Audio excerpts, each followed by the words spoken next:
numero na pwede nyong i-text para sa Globe subscribers 0915-881-1460. Ulitin ko, 0915-881-1460. At sa mga smart subscribers naman dyan, mag-text lamang po kayo sa 0961-535-6949. 0961-535-6949. Maaari rin kayong mag-email sa aming official email na raed.rfo2@da.gov.ph. At mag-subscribe na din po kayo sa aming YouTube account na Raed Cagayan Valley. Ayan po, mag-subscribe po kayo sa aming YouTube account na Raed Cagayan Valley. Ina-upload natin dyan ang ating mga past episodes nitong mga, lalo-lalo na itong mga guidelines ng ating mga proyekto sa Raed. Abangan nyo po ang aming Facebook Live tuwing Webes at huwag po kayong mahiyang bumati at magtanong dahil isa-shoutout po natin yan ng live dito sa Agri Inhinyero. Konting patalastas lang po at magbabalik mamaya-maya lamang ang inyong programang Agri Inhinyero para sa ating talakayan. Matagal-tagal na ring panahon na nakasanayan ng mga magsasaka ang makalumang paraan ng pagsasaka. Ano ang nangyayari? Mabagal ang galaw. Mabagal ang asenso.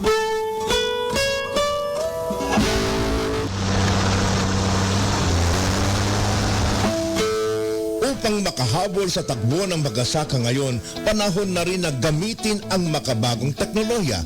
Gamitin ang makina mula sa paghahanda sa bukirin, sa pagtatanim hanggang sa pag-aani, lalo na dito sa Region 2 na nangunguna sa pagtatanim ng mais at palay sa buong bansa. Kailangan gamitan na natin ng makinarya at hindi na kailangan pa ang maraming tao o trabahador. Paano kapag wala kang makina?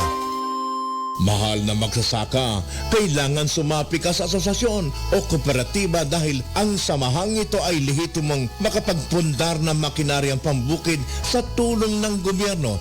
15% sa samahan at 85% naman sa gobyerno ang hatian sa pagpundar ng mga makinaryang kinakailangan. Ngayon pa lamang, meron ng mga pribadong grupong nag-aalok ng serbisyong ito upang mapabilis ang galaw sa inyong pagsasaka at higit sa lahat, tataas ang kantidad at kalidad ng ani dahil magandang paraan ng pagtatanim at istilong pag-aani. At paano na ang mga dating trabahador sa bukid? Tutulong ang gobyerno na maglunsad ng dagdag na pagsasanay para sa bagong uri ng kalaman at karunungan para sa ibang uri ng pagkakakitaan. Para sa dagdag kaalaman tungkol sa Farm Mechanization Program, tumawag o bumisita sa Department of Agriculture Regional Office No. 2, Tuguegarao City o sa pinakamalapit na istasyon nito sa inyong mga lugar.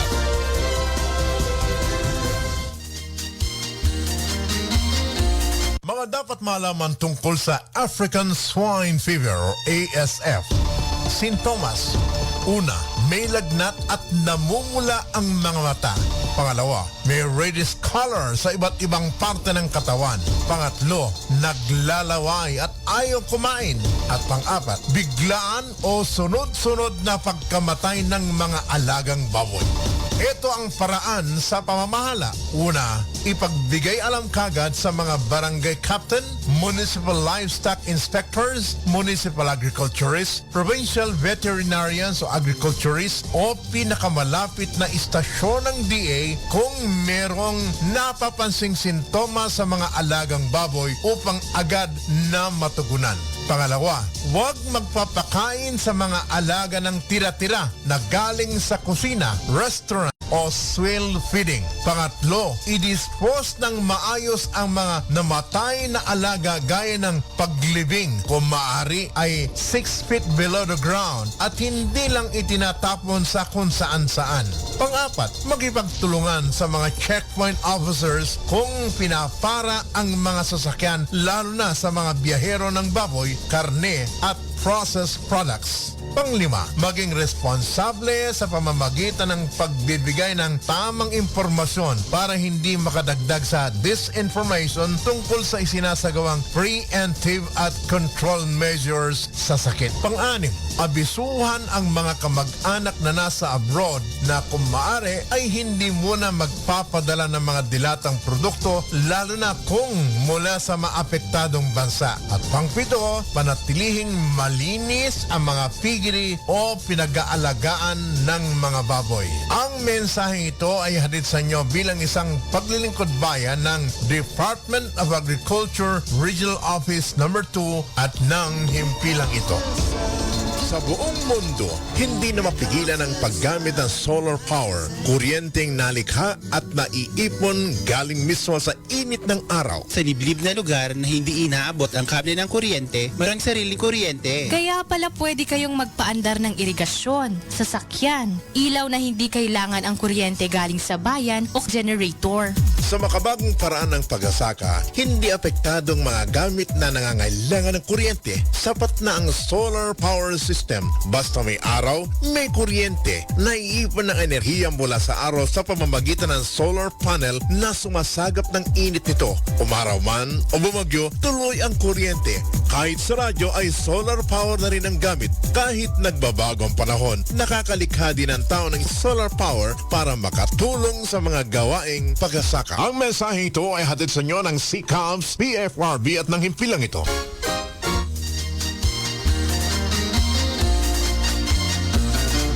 Oras sa bukid, 15 minutos makalipas ang alas 8 ng umaga.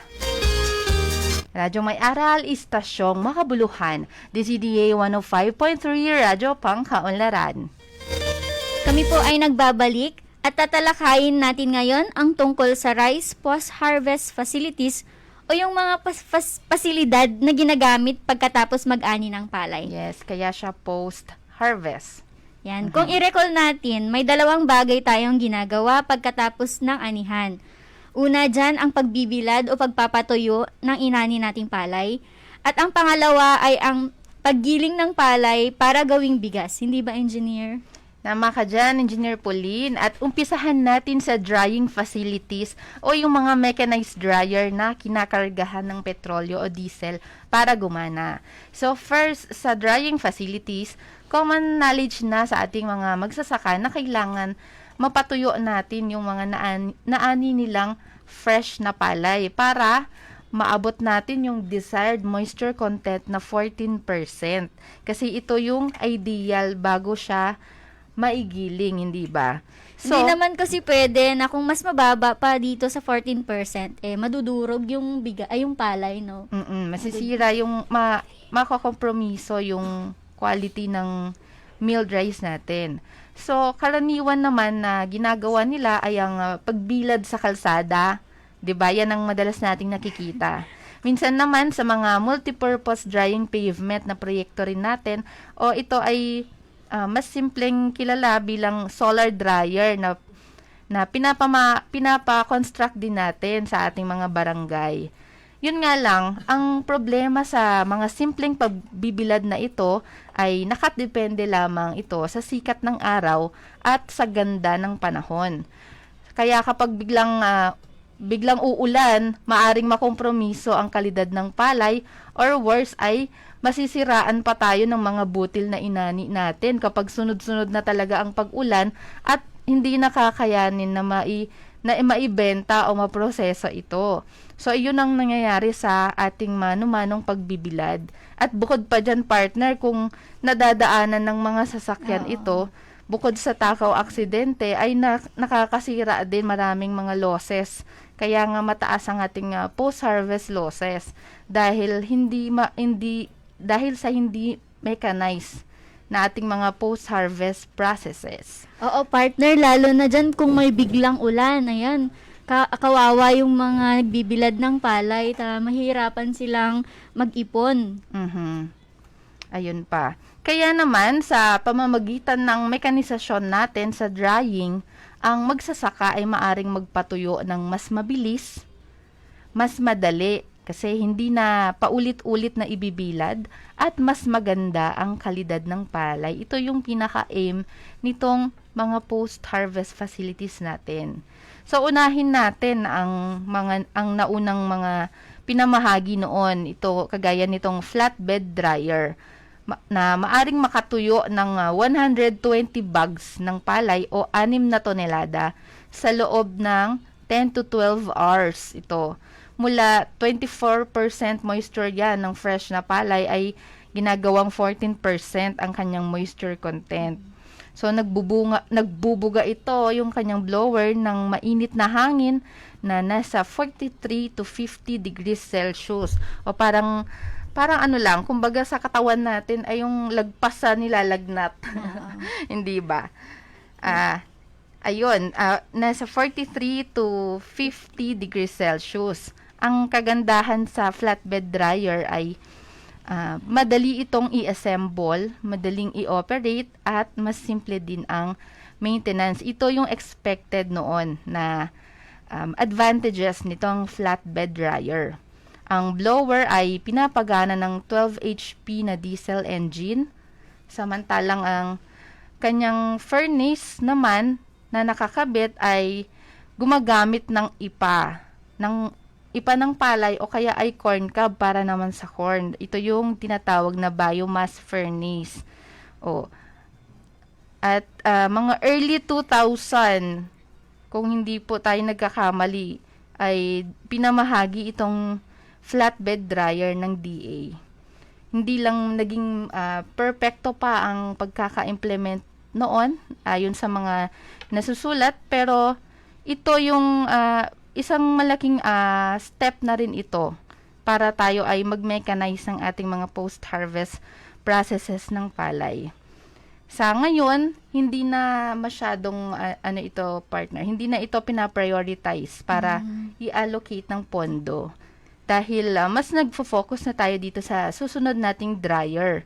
Ito naman ay ang recirculating dryer. Ito ay batch type, per batch ang kanyang pinapatuyong palay na nasa 6 na tonelada bawat batch ng fresh na palay o kaya ay 120 bags.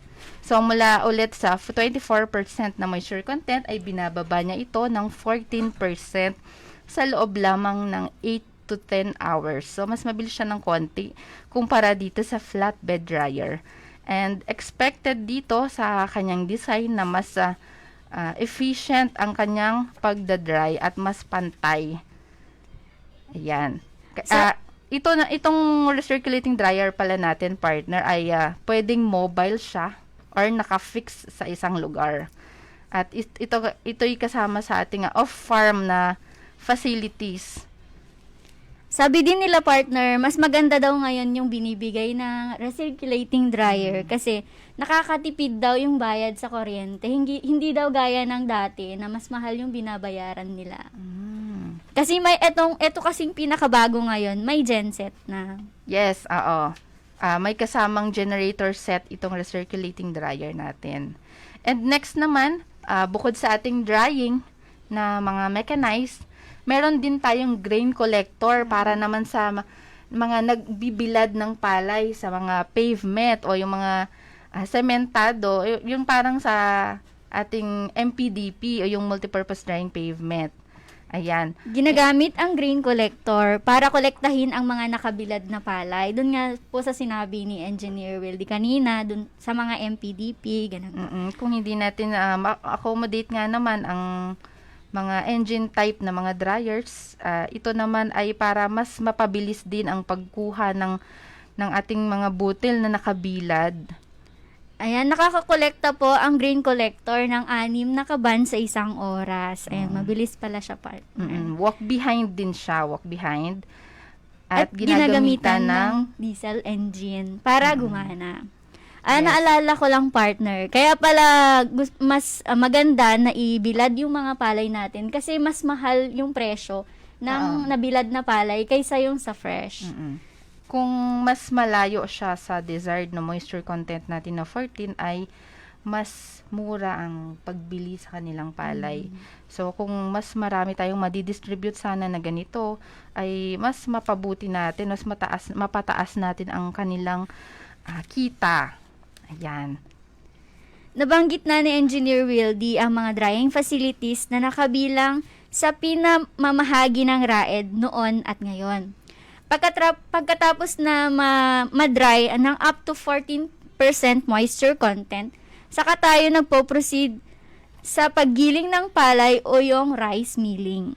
Ang rice milling kung saan inaalis ang balat ng palay at nagiiwan ng darak at naglalabas to ng bigas. Ayan, tinatanggal nito ang balat at pinapaputi. Pinapakintab ang palay para sa kalidad ng komersyo. Pwede ito sa mga rice trading business para magpatuloy ang kanilang operation lalo na tuwing peak season. Ayan. Yung binibili kasi ng mga trading business partner gusto nila may 14% moisture content para ready to mill na sila.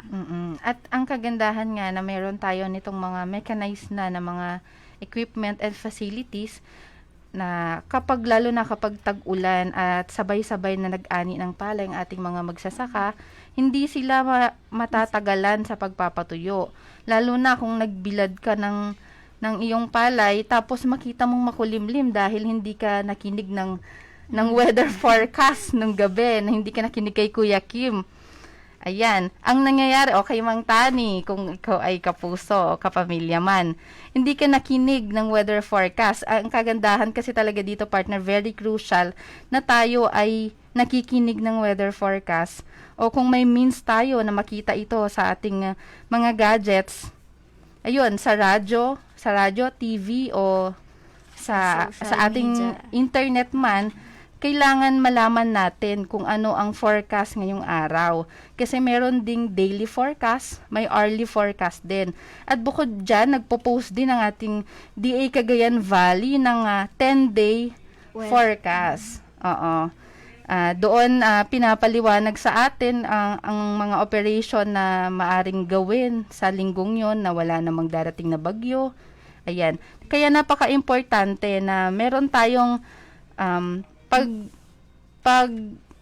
pag-check ng ating weather para hindi naaantala ang ating mga operations, lalong-lalo na itong drying dahil ayaw natin dito ng tubig, ayaw natin ng moisture. So, kailangan ay hindi pwedeng maulan na ng ating mga inaning palay. At ito pa, isa pa doon sa ating grain collector, kung hindi mo nga na-foresee na, ayan na, makulimlim na, kung meron kang grain collector, mas mapapabilis ang pagkuha mo. Hindi ka na magmamadali. Samantalang kapag mano-mano tayo at halimbawa pa na konti ang tao natin na humahakot nito, bago pa tayo matapos sa ating paghakot ay nabasa lahat na ng palay o nabasa mga binilad na natin. ang ilan sa ating mga binilad. So sayang naman, maraming nasasayang ang ating pagod, ang ating bayad sa labor, ang ating oras at yung kalidad pa ng palay ay naapektuhan. So, balik tayo doon sa ating rice milling na pagkatapos ma-dry. Ganon din siya. Mas mapapabilis din kung makakapamahagi nga tayo nito, lalo na sa ating mga sa may mga trading business din, mas marami silang ma-accommodate ng mga farmers at yun ang pinaka-goal nito. So, Ayan, maya-maya naman sa ating pagbabalik ay ipapaliwanag natin ang guidelines para sa proyekto ng RAED ng Rice Post Harvest Facilities kagaya ng ilan sa nabanggit natin kanina. yes.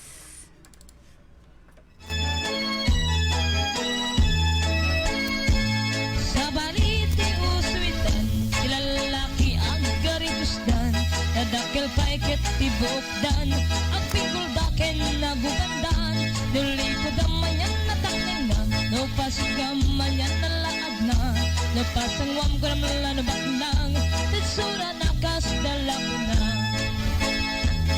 Sa baliti uswitan, di babae ang pantalundan, paturay datay kumipkip, at tungkol narpay DJ Puse, nasitsita mawan makita na, sa gawisiwam manyan na kinina, sila patutik panagnana, nga ang tudok pa'y chibado na. Dito'y kaditi na mapaliwan, di baro ang kagimungan. Anetay di kadanan nga ugalingin nagkapalan. Agaban wakti tay liplipatan, katayos ang germasamuanan, sumurot ti uswitan, dalagit ti panggagayawan.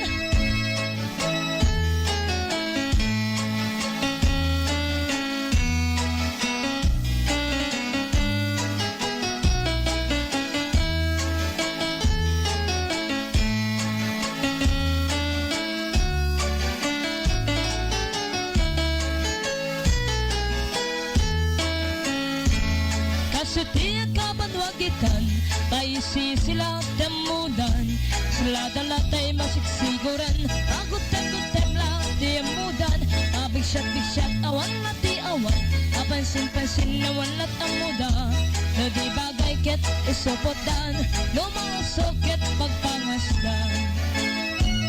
Di uso ita at tiyempo, dahil ngardang ang maisuro, na di pala tiyempo tayo, may sala sa uti ag tutubo, tani uso kano di at tiyempo, nadayaw kano pa iti babaro, na makano ti babalasang, ngimnitan ay bumukaw lang. Diti na mapaliwan, di baro ang kagimungan. Anetay di kadanan nga ugalingin nagkapalan. Agaman wakti tay liplipatan, datiyos ang germasamuanan, sumurot ti uswitan, mulakit ti pagkagayawan.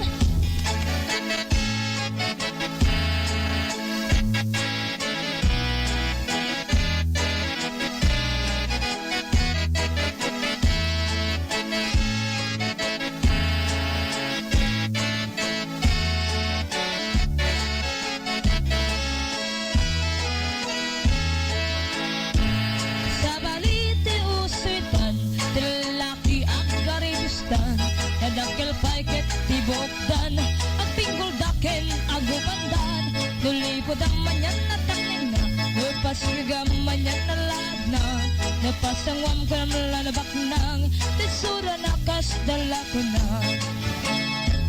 Sa balite uswitan, ibabai at pantalondan, taturay dati kumipkip, ag tuntunar pa'y deje pusik, nasisitam mawan makita na, sa gawis siwam manyan na kinina, sila paputi pandagnana, nga dudupay kibado na. Diti na malbaliwan, di baro ang kagimungan. Anenday di kadanan nga ugalingin nagkapalan. Agaban wakti tay liplipatan, katayos ang germasamuanan, sumurot ti uswitan, lagi ti pagkagayawan. Sumurot ti uswitan, lagi ti pagkagayawan.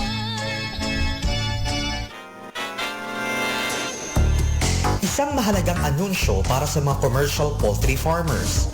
Ilan sa mga hakbang upang maiwasan ang pagkakaroon ng bird flu ng mga alagang manok. Una, mahigpit ay ipatupad ang good animal husbandry practices at biosecurity measures sa inyong farm. Pangalawa, siguraduhing may bakuna ang mga ito laban sa Newcastle disease o peste ng mga manok. Pangatlo, makiisa sa mga isinasagawang bird flu surveillance ng gobyerno. Pang-apat, ugaliing maghugas ng kamay pagkatapos humawak sa alagang manok. Panghuli, agarang ipagbigay alam ang hindi pangkaraniwang pagkakamatay o pagkakasakit ng anumang uri ng ibon sa pinakamalapit na tanggapan ng agrikultura sa inyong mga lugar. Magtulungan ang bawat isa sa panahon ng krisis. Para sa mga mahalagang impormasyon, bumisita sa Facebook page ng DARFO2, itype lamang ang DA Cagayan Valley at ugaliing makinig sa DZDA 105.3 FM Radyo Pangkaunaran. Ang paanalang ito ay hatid sa inyo ng Department of Agriculture Regional Field Office No. 2 at ng himpilang ito. Ano ang fall armyworm o harabas? Isang uri ng insekto na karaniwang namumuhay sa tropical o subtropical na bansa. Ito ay tinuturing mapanirang insekto na makikita sa dahon ng mais, palay at marami pang iba. Baro nga arabas ang tawag sa Ilocano. Sa kawalan ng likas na kontrol o mahusay na pamamahala, maaari itong maging sanhi ng malaking pinsala sa mga pananim. Ano-ano ang pinsalang dulot ng fall armyworm o harabas? Ang uod ay kinakain ng ibabaw ng dahon at palibot nito sa loob ng alimpungo at bunga. Ang apektadong dahon ng mais ay kadalasang sira-sira at mamasa-masa na may malapulbos o malakusot na pinagkainan ng uod malapit sa alimpungo at taas na bahagi ng dahon. Ang uod ay gumawa ng butas, pabilog at kadalasang napapaligiran ng dumi ng uod. At ang pinsala sa bunga ng mais ay katulad sa dulot ng corn earworm o sira-sirang ubod o kernels at napapaligiran ng dumi ng uod. Maging wais sa pagmamais. Harabas puksain para sa masaganang ani at mataas na kita.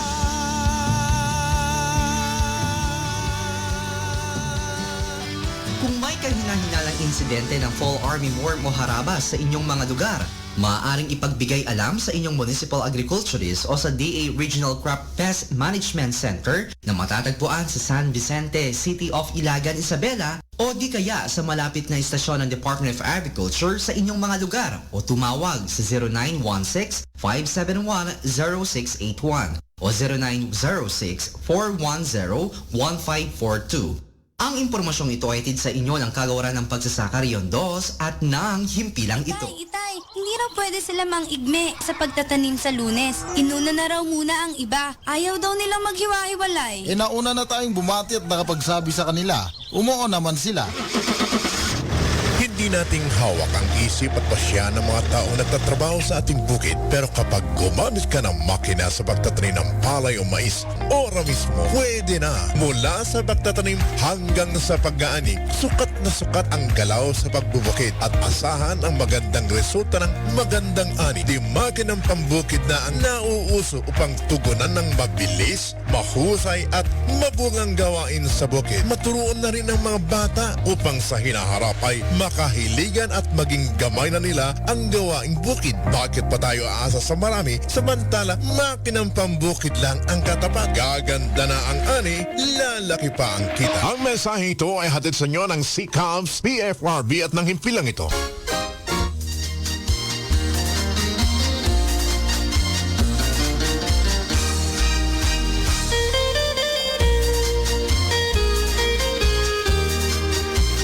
Oras sa Bukid, 8:36 ng umaga.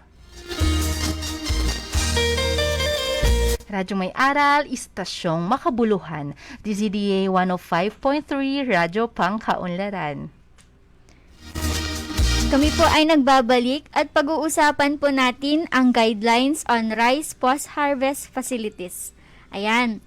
Mga samahan o institusyon ang kabilang sa mga pwedeng mabigyan nitong mga post-harvest machineries and facilities natin, partner? So, ito yung guidelines natin ng rice machineries na nakabase ito sa Memorandum Order number 50 series of 2020. So, last year lang po ito na-revise, na-issued ng Department of Agriculture. Ang titulo ng order na ito ay ang Revised Guidelines in the Provision of Agricultural Production, Post-Harvest, and Processing Machinery, Equipment, and Facilities. So, kung last week na-discuss natin ng guidelines ng rice machineries, ay hindi rin ho ito naiiba dito sa ating post-harvest facilities para rin sa palay. Ang unang-una na dyan, ang eligibility ng mga kung sino-sino ang mga institusyon o mga samahan group o grupo na maaring mag-request nito. Ito ay ang mga Registered Farmers Organization or FO, mga Farmers Association, mga kooperatiba natin na registered, duly registered ito ng CDA or or SEC para sa ating mga Irrigators Association naman, at mga Agrarian Reform Beneficiaries Organization at iba pang mga rural-based na mga organisasyon. At pangalawa naman na maari pang mag-request nitong ating proyekto ay ang mga agricultural schools, universities, and colleges. Ayan, So, partner, ayun. napansin ko, partner, lahat yata ng mga binibigyan natin, kung request nila, dapat talaga, registered farmers organization yung mga beneficiaries. Kasi ang madalas na tanong dito ng ilan sa ating mga kababayan, bakit hindi bigyan kung nag-iisang farmer? Bakit hindi siya pinapansin kapag nagre-request siya ng proyekto sa ating kagawaran? Bakit hindi daw isa-isa ang binibigyan dahil hindi naman lahat ay nakakapag-organize. So, syempre ang given na limited ang ating budget para sa mga proyektong ito, mas pina-prioritize natin at talagang pinupush talaga ito ng ating mahal na secretary na dapat unang-una ay magkaroon ng initiation ang ating mga farmers na bumuo ng kanilang grupo dahil mas marami sila sa isang organisasyon ay mas maraming makikinabang sa proyektong ating binibigay.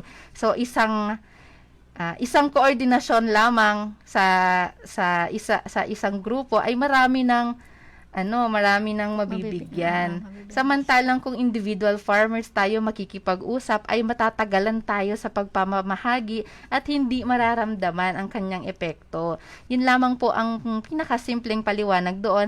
Kaya para sa ating mga magsasaka, umpisahan po natin sa ating sarili yung pagbabago.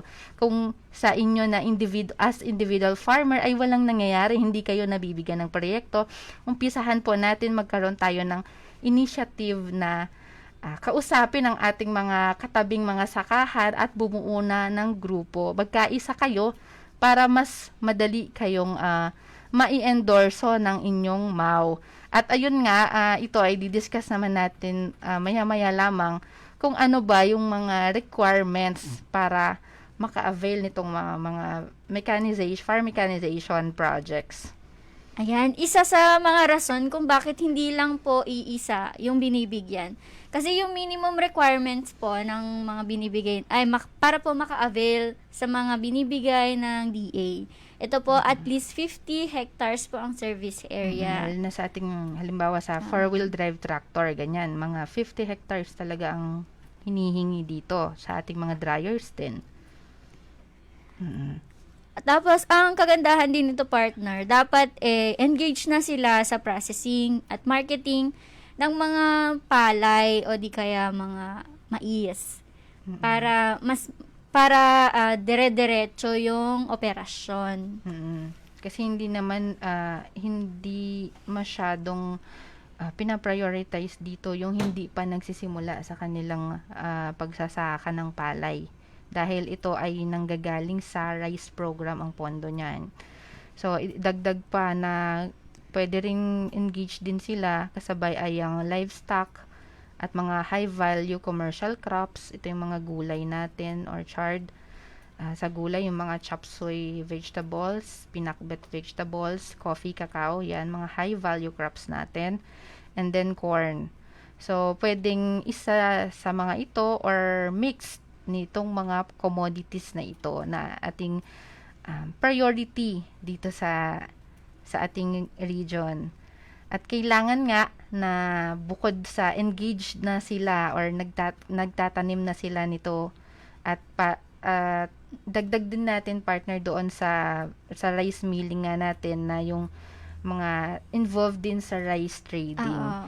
Oo, yun. Bukod doon, ay kailangan meron silang existing na shed or meron silang mailalaan na lupa na willing na silang i-donate para doon sa yung size na appropriate doon sa nire-request nating machinery.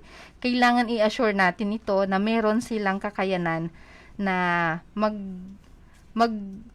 mag-allocate nitong lupa at nitong pasilidad dahil importante ito sa basic care din ng ating makinarya. Kung minsan kasi, partner, yun ang nagiging problema, no? Kung bakit nagkakaproblema yung mga binibigyan natin. Kasi wala silang maibigay na lupa na pagtatayuan ng palay, ng mga shed natin. O di kaya, hindi sila willing na magbigay. Pwede din naman pong paupahan o bilhin. Ganun po. Yes. Makikita ito sa ating kapag naibigay na itong minimum requirements naman natin. Number one requirement natin talaga, at dito nag-uumpisa yung pag-aksyon natin, ay kapag meron silang letter of intent o kaya ay board resolution mula sa kanilang grupo, sa kanilang organisasyon, na signed ng majority of the members. Kailangan may pirma po ito. Hindi po ito maari na dokumento lang na walang pirma, walang nagbabind ng mga signatures ng inyong mga miyembro. So, nakalagay doon sa inyong letter of intent sana ay ang list of machinery, equipment, or facilities na nire-request ninyo. Pangalawa ay ang inyong justification o yung matinding paliwanag ninyo kung bakit kailangan nyo itong makinarya o itong pasilidad, at kung bakit naaangkop ito sa inyong organisasyon o sa inyong institusyon. Next naman natin is kailangan ma-mention din doon na kayo ay committed na i-shoulder ang operation and maintenance nitong nire-request nating makinarya, at kailangan may authorized kayo na representative na talagang siya ang nakatoka sa pagpirma ng mga legal documents, mga requirements natin na nire-request ng ating kagawaran sa pagsasaka. And kailangan din merong pangalan at qualifications ng inyong itatalaga na operator nitong machinery. Mas maganda din, partner, kung ang letter nila ay in-endorse ng Municipal Agriculture Office, City Agriculture Office, o Provincial Agriculture Office. Ayun, para mamapa din nila yung mga nabibigyan ng mga ganitong proyekto. Yes. At doon nga ang in-expect natin na magiging laman nitong endorso nitong Municipal Agriculture Office, ng mga agriculture office natin sa LGU, ay sana ay na-i-state dito na itong request ng mga farmers na ito ay alinsunod doon sa kanilang Local Agriculture and Fisheries Mechanization Program, o hindi kaya ay sa kanilang Agriculture and Fisheries Modernization Plan, Local Commodity Investment Plan, at iba pang mga formal na naiplano ng ating municipal planning o iba pang mga institusyon, at kailangan ay mabanggit ito doon sa kanilang endorso. At malaking tulong yun kapag nabasa agad yon ng ating hepe, ay maaaksyonan, o kaya ni director, maaaksyonan agad ito. So, isa pang requirement dito, bukod sa kanilang minimum ito na requirement, yung mga priority. Bukod sa letter of intent or board resolution, endorsement mula sa ating agriculture office sa LGU, kailangan meron din nung picture nung existing nating shed, kung meron man, or magbigay ng pruweba na meron kayong available na lupa para sa magiging machinery shed, or doon sa ating mga facilities, mga drying facilities, dahil medyo malaki-laki ang kakailanganin nito na space. Ayan, kailangan din, partner, na mamapa yung service area. Dapat ipakita nila kung gaano talaga kalawak yung kanilang service area. Yes, at katulong din dito kapag vinalidate na rin ito ng ating mga kasamahan sa RAED, ay syempre makikita rin nila talaga ang totoong service area na sakop ng inyong lugar, at ito ay gine-geotag nila, talagang naka-ano sila sa coordinates nito, partner, para hindi tayo magkakamali sa location, at makikita naman sa mapa kung alin doon ang tinatamnan. Yes. And doon nga pala sa ating proof of availability ng land, ay dapat ay meron ding conditional na deed of donation or sale of the land na in favor dito sa ipapatayo nating proyekto, or para dito sa ipapamahagi natin na proyekto. And lastly, kailangan po ng utilization proposal. So para kang gumagawa ng simpleng project proposal. Parang ganun. So, ito naman ay para sa nire-request na makinarya o post-harvest, kailangan may utilization proposal ka indicating na kung ilan ang iyong production area, ilan ang volume, at syempre at iba-iba pang mga general specifications mas makakatulong ito para mas mapabilis ang pag-validate ng ating mga engineers sa RAED. At ito na nga yung mga requirements natin na maaari ding i-access ng ating mga kababayan sa da.gov.ph. Meron silang ina-upload doon ng mga memorandums ni Secretary at maaari nating itong makita.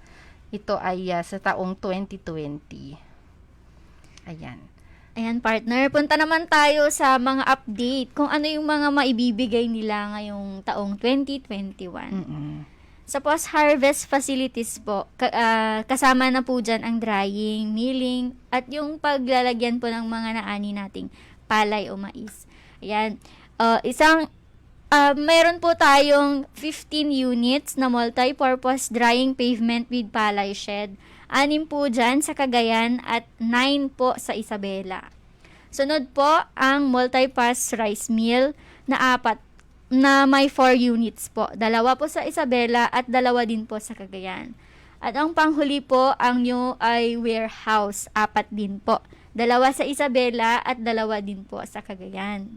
Ito, multipurpose drying pavement pala, partner, ilang beses nating nababanggit.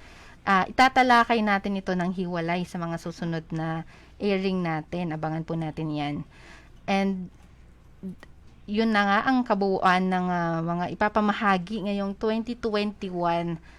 At doon naman sa ating mga ni-propose na allocation for 2022, ito naman po yung mga post-harvest facilities na i-distribute or naka-allocate na ang budget. For multipurpose drying pavement with palay shed, 15 units.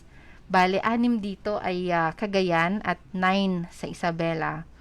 Sumunod yung recirculating dryer natin, recirculating with biomass furnace.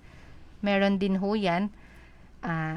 Isa pa ay ang hauling truck and warehouse. So, ito, hopefully, maidagdag natin ito sa ating discussion sa mga susunod na airing natin.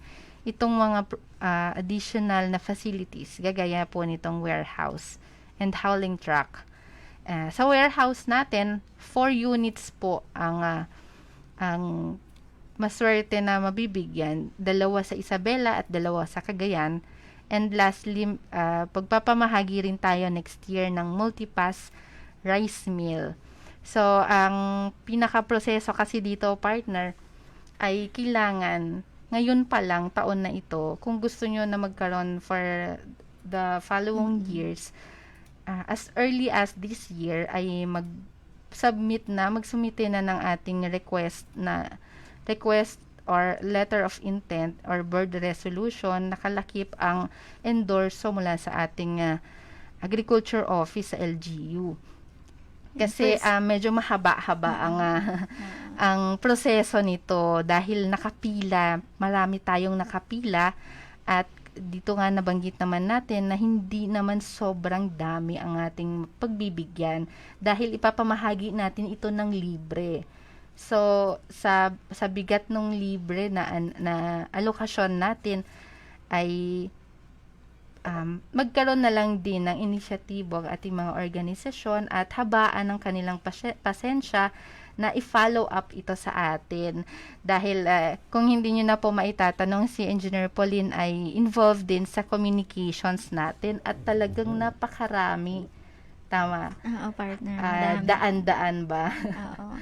Daan-daan ang mga request na dumadaan sa atin. Kaya kung hindi man po, kung pagkatanong natin ay hindi agad-agad na masasagot na, napirmahan na yan, na-validate na yan.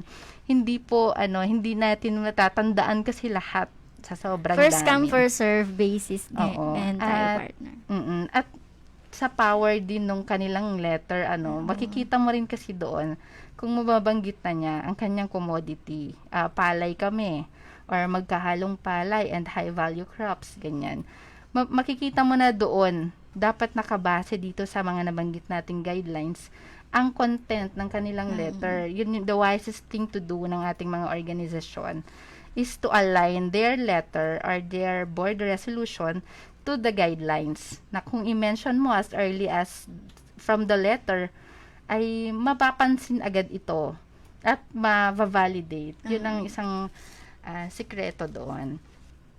At medyo mahaba-habaan na ang ating Ayan. naging Kung may mga discussion. katanungan pa po kayo o mga gustong isuggest na pag-uusapan sa mga susunod nating airing, pwede po kayong mag-text o tumawag dito sa 0915-881-1460 para po yan sa mga Globe subscribers.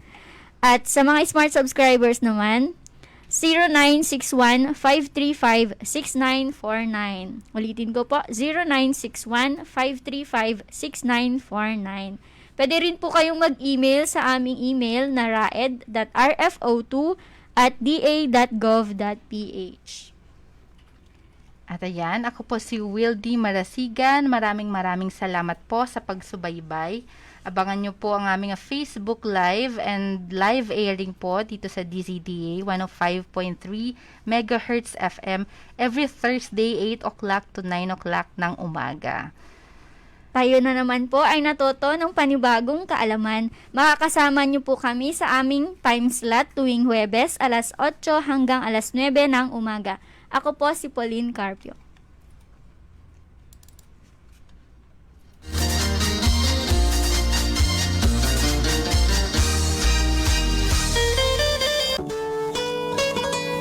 Matagal-tagal na ring panahon na nakasanayan ng mga